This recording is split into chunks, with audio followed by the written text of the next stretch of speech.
নমস্কার, কেমন আছেন সবাই? নন্দিনী সাতকাহনে আপনাদের সবাইকে স্বাগত জানাই। আশা করি যে যেখান থেকে আমার ভিডিও দেখছেন সবাই সুস্থ এবং ভালো আছেন। আমাদের রেগুলার লাইফে ঘরবাড়ি পরিষ্কার পরিচ্ছন্ন করা, গোছানোর সাথে সাথে বাড়ির লোকজনদের খেয়াল রাখাটাও খুব জরুরি। এর জন্য সবসময় নিজের অ্যাক্টিভ থাকাটা ভীষণ প্রয়োজন। সেটা আমাদের মন এবং স্বাস্থ্যের জন্য ভালো। ঘরবাড়ি যত গোছানো থাকে আমার তো মাইন্ডটাও তত ফ্রেশ থাকে। আর এর সাথে যদি একটু সবুজের কাছাকাছি থাকা যায় বা গাছের যত্ন নেওয়া যায়, মনটা এমনিতেই ফুরফুরে হয়ে যায়। আর যত গাছ বা ফুল দিয়ে ঘর সাজানো হয়, দেখবেন যে বাড়িঘরের সৌন্দর্যও বেড়ে যায়। এখন ঘড়িতে বাজে ওই দুপুর 3:30 মতো। ছাদ থেকে শুকনো জামা কাপড় এনে এখন এই তো নতুন টবে কিছু গাছ লাগিয়ে নেব। এর আগে দেখিয়েছিলাম যে অনলাইন থেকে কোকোপিট অর্ডার করেছিলাম, সেটাকে প্রায় কয়েক ঘন্টা ভিজিয়ে 3বার করে ধুয়ে একটু শুকিয়ে নিয়েছি। এখন কিছুটা কোকোপিট মাটির সাথে মিশিয়ে নেব, আর তার সাথে দেব কিছুটা ভার্মি কম্পোস্ট আর নিমখোল। সব কিছুকে মাটির সাথে একসাথে মিশিয়ে নিয়েছি। কয়েকটা নতুন টব কিনেছিলাম বেশ কিছুদিন আগে। ব্যালকনির কিছু গাছ কোনোটা হয়তো অনেক শিকড় হয়ে গেছে, আবার কোনোটা অনেকটা বড় হয়ে গেছে।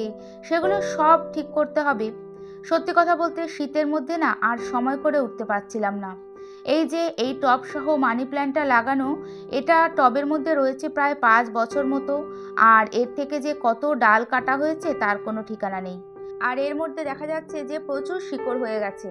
আর ভাবছি এখন এটা অন্য টবে লাগালাম আর এটা থেকে কোনো ডাল কাটবো না, দেখি যে কতটা বড় হয়। টব সার সবকিছুই টুকটুক করে অনেক দিন ধরেই কিনেছি, কিন্তু আর সময় করে উঠতে পারছিলাম না যে কাজটা করব।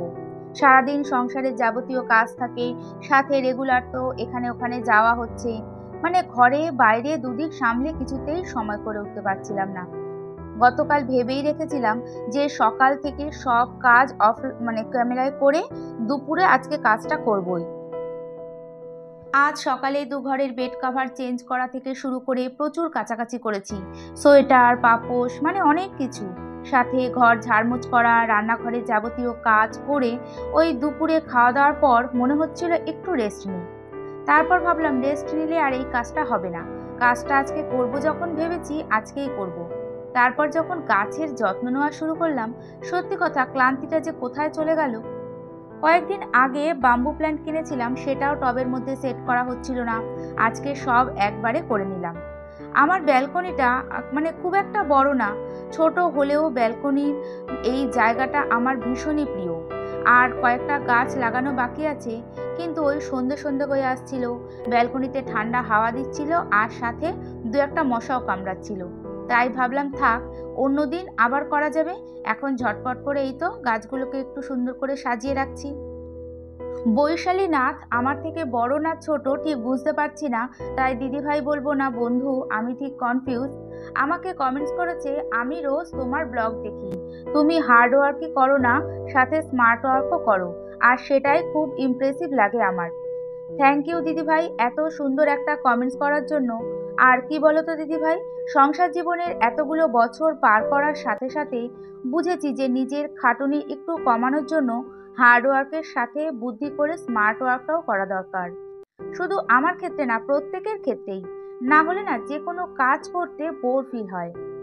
আর এত কষ্ট করে সংসার সামলে ভিডিও করে তোমাদের কাছে প্রেজেন্ট করার পর যখন তোমরা এত সুন্দর কমেন্টস করো, মন থেকে বলছি ভীষণ ভালো লাগে। যাই হোক, ভালো থেকো, সুস্থ থেকো। দুপুরে ছাদ থেকে শুকনো জামা কাপড়গুলো তুলে এনেও তখন আর ভাঁজ করিনি।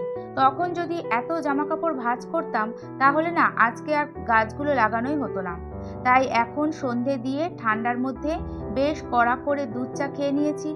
যত ক্লান্তি, ঘুম, শীত সব দূর করে আবার এই তো কাজ শুরু করেছি। এই এত ময়লা জামা কাপড় থাকলে কি হয়, আমার ধুতে মেলতে একদম ভালো লাগে না, কিন্তু সুন্দর করে ভাঁজ করে জায়গা মতো গুছিয়ে রাখতে বেশ ভালো লাগে। সংসারে সব কাজ করতে সবার যে ভালো লাগবে সেটা তো কখনো হয় না, আমারও সেই রকম, তাও করতে তো হবেই। আজকে সকাল থেকে এত কাজ করেও সন্ধ্যের পর রেস্ট পাইনি। আজকে ভেবেছিলাম একটু মান্থলি গ্রসারি জিনিসগুলো সব তো লিস্ট করাই হয়ে গেছে, সেগুলো নিয়ে আসবো। আর কিভাবে আমি সেগুলো গুছিয়ে রাখি সেটাও পুরোপুরি শেয়ার করব। মানে এই গ্রসারির আইটেমগুলো বেশিরভাগ আমি প্রত্যেক মাসে আনি। শুধু চালটা হাজবেন্ড আনে আর টুকটাক কিছু। তার মধ্যেও যখন একটু ওই কাঁচরাপাড়া যাই বা কেনাকাটা করতে যাই, তখন ওই সাবান, তেল, টুকটাক অনেক কিছুই নিয়ে আসি। মান্থলি মুদি সদাইটা আজকে করব, আর আমি সন্ধেবেলা একটু ফাঁকায় ফাঁকায় যাই। আর আমি অনলাইন থেকে না সেরকম কোনো কিছুই কেনাকাটা করি না, নিজে গিয়ে দেখে শুনে বুঝে তারপরে আনি। যেহেতু সংসারের সব কিছুই আমি কেনাকাটা করি আর রান্নাবান্না সব আমি এক হাতে সামলাই, তাই একটু বুঝে চলি বলে 1 মাসের বাজার কখনো কখনো 1.5 মাসও চলে যায়। এইভাবে করতে করতে দেখা যায় যে মাঝে মাঝে কোনো মাসে হয়তো সেরকম কোনো মান্থলি গ্রসারি কিনতেই হলো না। দেখুন, একটা সংসারের সব কাজ উইদাউট হেল্পিং হ্যান্ড ছাড়া করে তারপরে মান্থলি গ্রসারি বাজারের দায়িত্বটা যখন নিয়েছি, একটু তো প্রফিট রাখতেই হবে, তাই না বলুন? অনেকদিন পর আমার এক সাবস্ক্রাইবার, বলতে পারেন এই ইউটিউব জার্নির একেবারে প্রথম দিকের সাবস্ক্রাইবার সোমা গাঙ্গুলি, কমেন্টস করেছে যে ভিডিওটা খুব ভালো হয়েছে। থ্যাংক ইউ তোমাকে। কেমন আছো তুমি জানিও। মনে করে যে কমেন্টস করেছো ভীষণ ভালো লাগছে। তোমরা আমার এই ইউটিউব জার্নির প্রথম দিকের বন্ধু। তোমাদের সবার জন্যই আমার এই ছোট্ট চ্যানেলটা আস্তে আস্তে বড় হচ্ছে, তাই যতদিন পরই কমেন্টস করো না কেন আমার ঠিক মনে থাকবে। নতুন বছরের শুভেচ্ছা নিও, আর নতুন বছরে সবাইকে নিয়ে ভালো থেকো। এখন বাজে ওই সন্ধে 6টা মতো। সোনা বলল একটু ইপ্পি খাবে। খুব একটা এগুলো খায় না, তাও ওই শীতের মধ্যে গরম গরম একটু খেতে চাইলো। সোনাকে ইপ্পিটা করে চায়ের বাসনগুলো মেজে ধুয়ে যাব গ্রসারি জিনিসগুলো আনতে। আর এই বাসন ধুতে ধুতেই হাজবেন্ডও চলে এসেছে। ওই ছুটির দিনে দুপুরবেলা ওই 3টে, 3:30 নাগাদ একটু ওই শ্বশুর বাড়ির দিকে যায়। এটা তার প্রত্যেক সপ্তাহের রুটিন বলতে পারেন। তারপর ওখানে বন্ধুদের সাথে কিছুক্ষণ সময় কাটিয়ে, বড়দার মেয়ের সাথেও কিছুটা সময় কাটিয়ে ওই 5:30 নাগাদ বাড়িতে ফেরে। যতই শীত পড়ুক আর গরম পড়ুক, বিশেষ করে ছুটির দিন সে ওখানে যায়।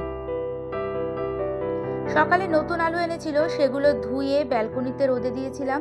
সেগুলো জায়গা মতো রেখে হাজবেন্ডকে এই যে 1 কাপ লিকার চা করে বাজারে যাব বলতে আমাদের ফ্ল্যাটের নিচেই বাজার, মানে আমাদের ফ্ল্যাটটা বাজারের মধ্যেই, তাই যে কোনো সবজি বাজার বলুন, মাছ বলুন আর মুদি বাজার, এগুলো আনতে খুব একটা টাইম লাগে না। আর আজকে হাজবেন্ডও আমার সাথে গিয়েছিল।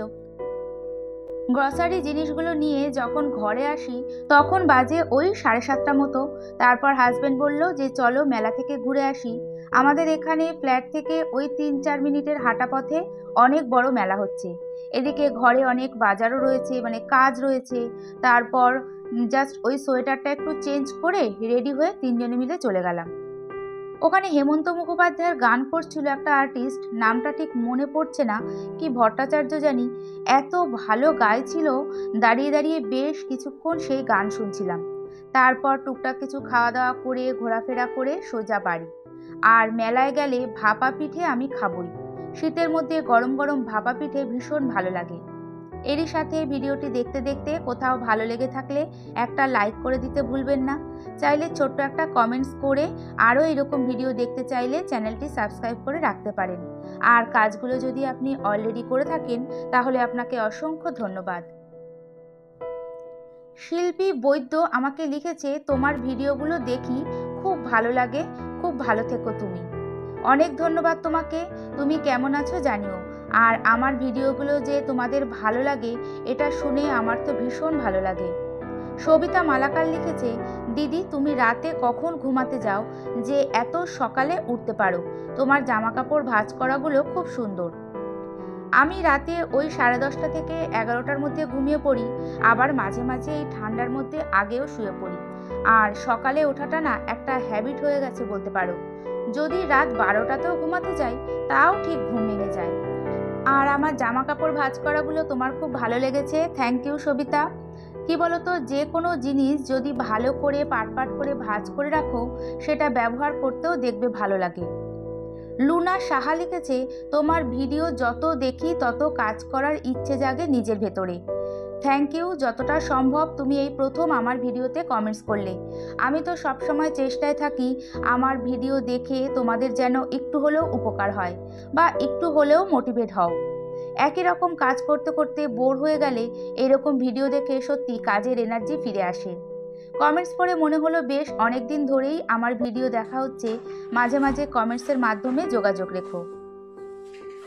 এই তো বেশ কিছুক্ষণ মেলায় থেকে তারপর তাড়াতাড়ি করে চলে আসলাম। এখন বাজে ওই 9:45 মতো। আর টুকটাক কিছু কেনাকাটা করেছিলাম। 4টে কন্টেনার কিনলাম। দেখলাম যে এর ঢাকনাগুলো খুব সুন্দর, মানে ডাবল লেয়ারের, এয়ারটাইট, আর দামটাও বেশ রিজনেবল। সাথে এইরকম 2টো কন্টেনার কিনলাম, আর এগুলো আমার খুব প্রয়োজন ছিল। আর 2টো ব্ল্যাক কালারের প্লেট। তারপর সাদা সোয়েটারটা চেঞ্জ করে গ্রসারির জিনিসগুলো এখন জায়গা মতো রেখে দেবো। সাদা সোয়েটার বেশ ভালো লাগে, কিন্তু সেটা পরে তো আর বাড়িতে কাজ করা যায় না।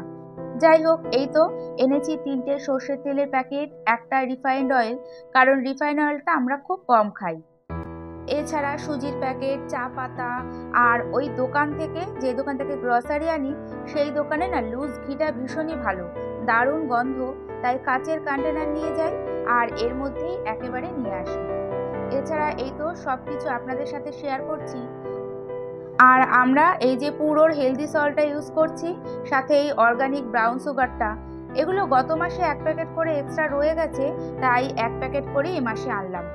তাছাড়া এই তো কলিজের চানাচুর, সার্ফ এক্সেল লিকুইড, আর সার্ফ এক্সেল এই ব্লুর 3টে প্যাকেট, তারপর সবুজ মুগ, কাবলি ছোলা, আমন্ড, এলাচ, জিরে, ধনে গুঁড়ো, আর চাউমিন, পাস্তা, মোটামুটি এই বাজার করেছি। তাছাড়া অনেক কিছুই না আনতে হয়নি, গত মাসে প্রচুর জিনিস রয়ে গেছে। ডিসেম্বর মাসে তো পিকনিক, অনুষ্ঠান, বিভিন্ন জন্মদিন, নেমন্তন্ন ছিল, যে ঘরে সেভাবে না আর রান্না কমই হয়েছে, তাই অনেক জিনিস আমার সেভ হয়ে গেছে। গত মাসের জিনিসগুলো সব আলাদা করে রেখেছি, কারণ সেগুলো আগে ইউজ করব। আর এ মাসেরটা এই তো কন্টেনারে ভালো করে মুছে তারপরে গুছিয়ে রাখছি। শীতকাল বলে আর ধুয়ে নিলাম না, গরমকাল হলে আগে থেকেই ধুয়ে শুকিয়ে তারপরে সব কিছু রাখতাম। চেষ্টা করি এইরকম ট্রান্সপারেন্ট বড় বড় কন্টেনারের মধ্যে রাখতে। এগুলোতে না রাখলে কি আছে, কতটা আছে দেখতে বেশ সুবিধা হয়। এই যে একটা কন্টেনারে বিস্কুট, চানাচুর, চা পাতা, চিনি, এইরকম সব কিছু রাখলাম। নেক্সট কন্টেনারটায় সর্ষের তেল, রিফাইন তেল, ডাল, কাবলি ছোলা এইসব। আরেকটায় ওই Surf Excel, hand wash, Good Knight oil, তারপরে এই যে মোছার জন্য এই যে ওয়াইপটা অবশ্য আগের ছিল, এটা 1 মাস আনলে অনেক মাসে চলে যায়। বাদবাকি অন্যান্য জিনিসগুলো অন্য জায়গায় রেখেছি। তাছাড়া চাউমিন, ম্যাগি এইসব বড় বড় জিনিসগুলো আলাদা কন্টেনারে রাখলাম। ছোট ছোট প্যাকেটগুলো যেমন জিরে, ধনে গুঁড়ো, চাট মশলা, সর্ষে পোস্ত গুঁড়ো, এগুলো নতুন এই ছোট বক্সটার মধ্যে ধুয়ে তারপরে রাখছি। বড় বড় প্যাকেটের মধ্যে এই ছোট প্যাকেটগুলো রাখলে কি হয়, খুঁজে পেতে বেশ অসুবিধা হয় আর সময়ও লাগে। এগুলো রাখার জন্যই এই বক্সটা কিনেছি। তাছাড়া বাদবাকি সব কিছু আজকে আর শেয়ার করতে পারলাম না। ভিডিওটি কেমন লাগলো অবশ্যই জানাবেন।